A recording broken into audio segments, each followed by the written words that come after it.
Hi everyone, Dr. Drew Ramsey here. Welcome. I wanted to talk to you about some of my favorite foods, foods I find that are easy, that are accessible, that I'm always prescribing or talking with patients about. I'm a nutritional psychiatrist, and so when I'm working with patients thinking about mental health, which is really all that I do, I'm looking to tweak what's called their dietary pattern. I'm trying to understand how someone eats and without too much disruption, because oftentimes people are seeing me for depression or anxiety. I want to try and improve their dietary pattern. And there are a few foods I find myself going back to over and over again because they're easy, they're accessible in every grocery store, they're delicious, and I just find they're like really great utility foods when it comes to improving the nutrient density, meaning we're getting more nutrients per calorie in our diet, and improving the diversity of nutrients that my patients are getting, especially the nutrients that a lot of people are missing for depression and anxiety.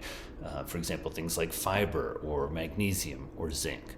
So let me tell you about a few of my favorite foods that I just keep going back to. I'd say the first is olive oil. Really, if you think about how to shift the fatty acid intake of an individual, getting a big jug of olive oil and trying to make that the primary fat that you're eating, that's a great goal and a really easy way to shift someone's dietary pattern and get a more Mediterranean feel to someone's diet. When we look at the data from the AMEND trial, this is the most recent randomized clinical trial in nutritional psychiatry, one of the big changes that Jessica Bays reported was getting more olive oil into those young men's diets. I've got a great interview with Jessica if you want to hear more details about that.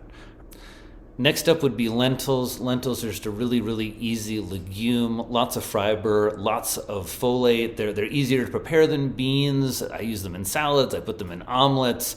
Lentils is just a really great food to sort of add in if it hasn't been a part of your dietary pattern.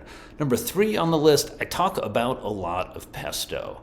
And pesto is important for a few reasons. One is it's a nice way to get more greens in your diet because you kind of blend up things like basil or kale into a pesto. You get a lot of concentrated greens in there. It's also this kind of perfect mix: olive oil, garlic, nuts, and greens, usually herbs. Also, basil has a lot of this compound called linalool, which is just very interesting anti-inflammatory.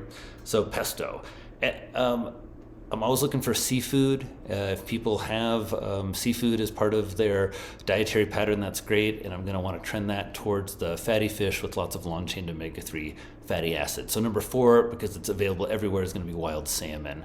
I'll recommend maybe people put some pesto on top of that if they're new to fish.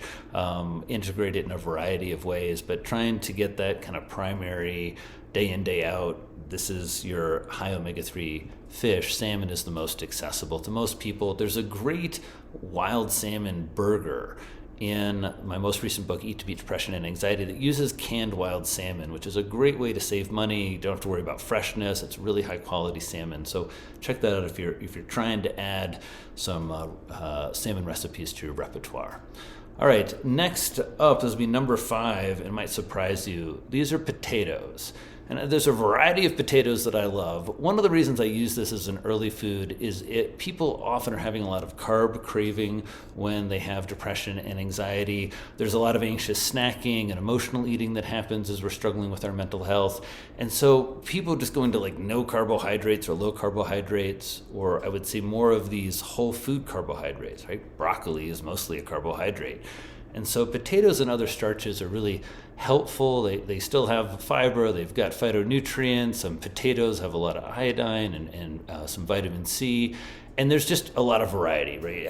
I like blue potatoes, I like purple sweet potatoes, and then I just would recommend overall when it comes to fruits, potatoes, tomatoes, blueberries, smaller is a nice rule. So if you get a nice wild blueberry, you're getting more skin and kind of less sugar. Same thing with potatoes, because the skin is where a lot of the vitamins and minerals and phytonutrients live. All right, and next up, I'm going to say kefir, but a lot of people don't know what kefir is. I didn't until I got into this work. Kefir is a liquidy fermented dairy product. The reason I like kefir is it has so many colony-forming units, that's CFUs. You'll see those advertised on a probiotic package. You get a lot more in kefir. It's great for smoothies because it's a little liquidy. I'm not a huge fan of yogurt smoothies, to be honest. If yogurt's your fermented food, that's a great one too.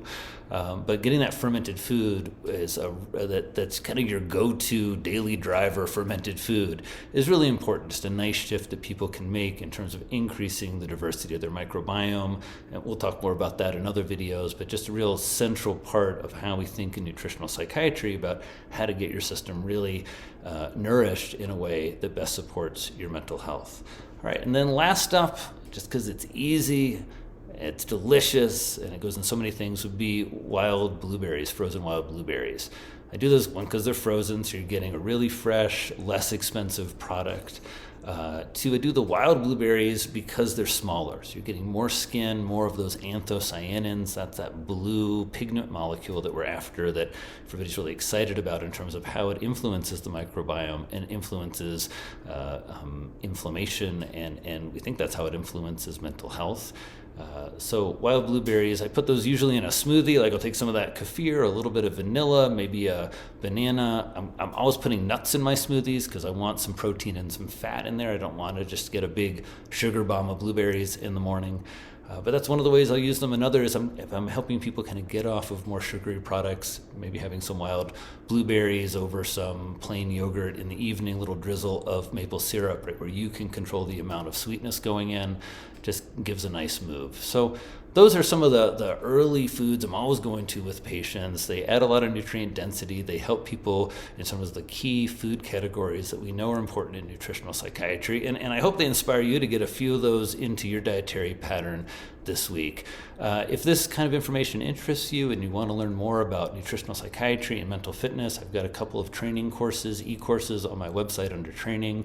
The website's drewramseymd.com, so you can check that out. And then otherwise, I hope you'll join me for more videos. Make sure and subscribe below. And we're talking all about nutritional psychiatry, mental fitness, and mental health. I'll see you soon. Thanks.